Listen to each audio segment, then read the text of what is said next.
Assalamualaikum warahmatullahi wabarakatuh.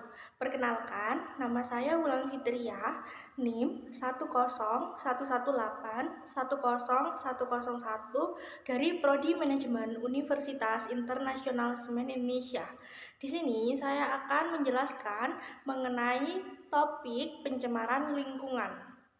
Pencemaran lingkungan merupakan salah satu faktor yang mempengaruhi kualitas kehidupan makhluk di sekitarnya, sehingga masalah pencemaran lingkungan ini menjadi salah satu hal yang paling krusial.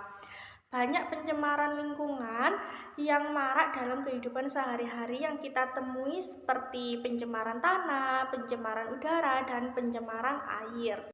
Pencemaran tanah merupakan zat pencemar atau polutan di atas permukaan tanah atau kedalaman tanah, sehingga menimbulkan perubahan sifat tanah dan menurunkan kualitas tanah. Pencemaran air merupakan masuknya zat pencemar atau polutan di dalam badan air, sehingga menimbulkan perubahan sifat air yang menurunkan kualitas air secara fisik, biologis, kimia, atau radioaktif.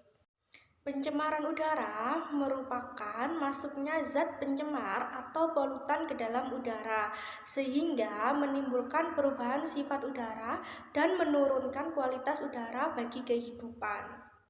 Sumber pencemaran lingkungan terbagi menjadi tiga.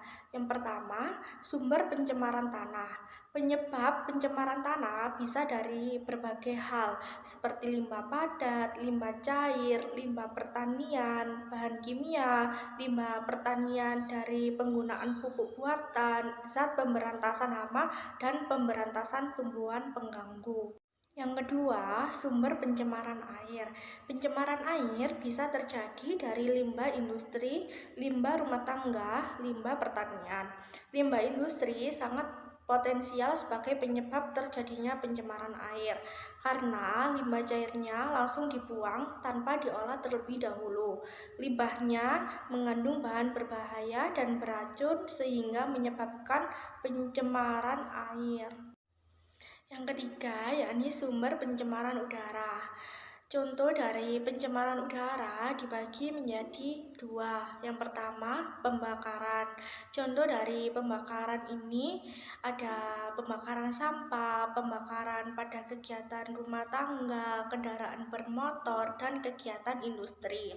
Yang kedua ada peleburan. Contoh dari peleburan ini ada proses peleburan baja, pembuatan soda, semen keramik, dan aspal. Yang ketiga, dampak dari pencemaran lingkungan.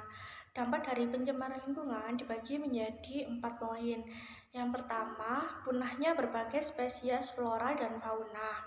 Ketika polutan sudah masuk ke dalam lingkungan hidup, maka akan mematikan beberapa jenis flora dan fauna yang telah hidup, seperti seekor paus sepanjang 8 meter ditemukan mati terdampar di cagar budaya Sardinia, Italia. Hal ini karena perilaku masyarakat yang membuang sampah sembarangan. Poin yang kedua yakni kesuburan tanah. Penurunan kesuburan pada tanah ini diakibatkan oleh penggunaan insektisida yang berlebihan yang mengakibatkan tanah akan kehilangan kesuburannya sedikit demi sedikit dan produktivitas tanah dapat terganggu. Poin yang ketiga yakni meledaknya pertumbuhan hama. Penggunaan insektisida yang berlebihan juga dapat menyebabkan lingkungan yang tercemar, di mana insektisida ini juga akan mematikan predator. Ketika predator ikut punah karena terkena insektisida, maka pertumbuhan hama ini akan menjadi perkembangan pesat. Yang keempat, menyebabkan terjadinya lubang ozon. Pencemaran lingkungan akan menyebabkan kerusakan pada lingkungan tersebut. Salah satunya berupa menipisnya lubang ozon. Ketika lubang ozon semakin menipis, maka hal ini lama-kelamaan akan menjadi berlubang. Dari penjelasan di atas, betapa pentingnya lingkungan bagi kita. Kita sebagai manusia hendaklah menjaga lingkungan sekitar agar tidak tercemar. Karena apabila lingkungan yang kotor akan berdampak buruk pada diri kita sendiri, maka mulai dari sekarang lakukanlah hal-hal kecil seperti membiasakan diri untuk membuang sampah pada tempatnya. Sekian penjelasan dari saya. Terima kasih dan wassalamualaikum warahmatullahi wabarakatuh.